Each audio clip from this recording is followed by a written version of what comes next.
ಆವತ್ತು ನೋಂದಣಿ ಮಾಡಬೇಕಂತ ಆವತ್ತೂ ಇರಲಿಲ್ಲ. ಇವತ್ತಿಗೂ ಕೂಡ ನೋಂದಣಿ ಮಾಡಬೇಕು ಸಂಘಗಳು ಅಂತ ಏನಿಲ್ಲ.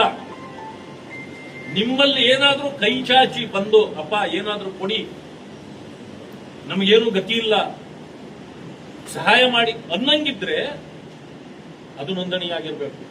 ಅವರು ನಿಮ್ಮನ್ನ ಯಾರು ಕೇಳೋರಿಲ್ಲಲ್ಲ. ಆಮೇಲೆ ಸ್ವಯಂ ಸೇವಕ್ ಸಂಘಗಳು ಅಂದ್ರೆ ಒಬ್ಬನ ವೈಯಕ್ತಿಕ ವಿಚಾರ. ಅದು ವೈಯಕ್ತಿಕವಾಗಿ ಒಂದು ಸಂಘಟನೆ, ಅವನು ಅಲ್ಲಿ ಸದಸ್ಯತ್ವನೇ ಇಲ್ಲ, ಸದಸ್ಯ ಆಗೇ ಇರಲ್ಲ. ಅವನು ಸ್ವಯಂ ಇಚ್ಛೆಯಿಂದ ಮಾಡತಕ್ಕಂಥ ಸೇವೆಗೆ ನೋಂದಣಿಯ ಅವಶ್ಯಕತೆ ಇಲ್ಲ.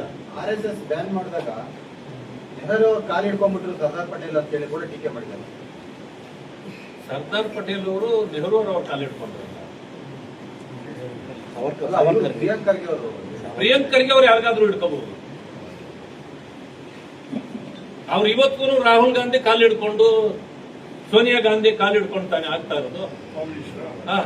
ನಿನ್ನೆ ನೋಡಿ ಅವ್ರ ತಂದೆಯವರು. ಆಮೇಲೆ ನೋಡ್ರಿ ಮಲ್ಲಿಕಾರ್ಜುನ್ ಖರ್ಗೆ ಅವ್ರನ್ನ ನೀವು ನೋಡ್ರಿ, ಅರೆ AICC ಅಧ್ಯಕ್ಷರವರು, ಆದ್ರೆ ಮುಜೆ ಬನಾನೆ ವಾಲ ಇದರ ಬೈಟಾಯಿ ಅಂತ ತೋರಿಸ್ತಾರ ಅವರು.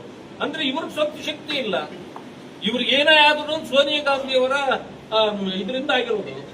ಇದು ಗುಲಾಮಗಿರಿ, ಕಾಂಗ್ರೆಸ್ನ ಗುಲಾಮಗಿರಿ, ಗುಲಾಮರಾಗಿ ಬೆಳೆದಿರೋದು ಅವರು ಹೊರತು ಬೇರೆ ಏನೂ ಅಲ್ಲ.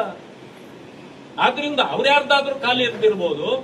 ಯಾವ ಸ್ವಯಂ ಸೇವಕರು ಸ್ವಾಭಿಮಾನಿ ಇರ್ತಾನೆ, ದೇಶ ಕಟ್ಟುವ ಕೆಲಸದಲ್ಲಿ ಇರ್ತಾನೆ, ದೇಶ ಮೊದಲು ಅಂತಾನೆ, ದೇಶಭಕ್ತನಾಗಿ ಕೆಲಸ ಮಾಡ್ತಾನೆ, ಅವನು ಭಾರತ ಮಾತೆಯ ಕಾಲಿಡಿತಾನೆ ಹೊರತು ಸೋನಿಯಾ ಗಾಂಧಿ ಕಾಲಿಡಿಲ್ಲ.